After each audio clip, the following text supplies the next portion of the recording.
The state government has ordered its newly established Sentencing Advisory Council to look at tougher penalties for child sex offenders. The Attorney-General says the community expects severe punishments for people who commit such crimes and are often disappointed by what the courts hand out. The announcement has again ignited debate about how to handle some of the most complex cases before the courts. Serial sex offender Robert John Farden has spent 30 years in jail and was recently denied parole on appeal by the Queensland Government.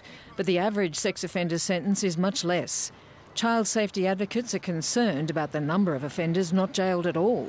And the Attorney-General says mitigating circumstances are used too often to cut sentences. In a number of instances, there have been reductions of sentences because the perpetrator is a member of the victim's family. I would have thought, if anything, that would be a reason to increase the sentence. Bravehearts founder Hetty Johnston wants the state government to reduce the sentencing judge's discretionary powers. But increasing the top end isn't going to solve the problem. It's the bottom end where the problem is. So we need mandatory minimum sentencing.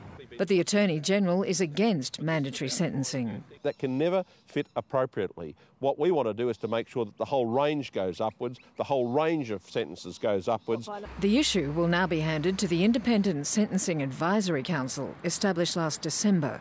But Bravehearts, one of the country's peak child protection lobby groups, isn't represented on the council. This is our issue. We run this issue pretty much across the country. I'd like to be sitting at that table. The state opposition says it's more about politics than the law.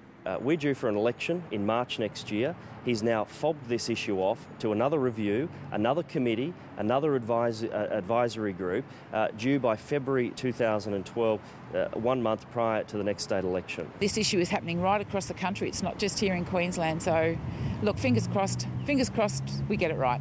The Sentencing Advisory Council is already looking into fixed non-parole periods for serious violent crimes and sexual offences. Karen Berkman, ABC News.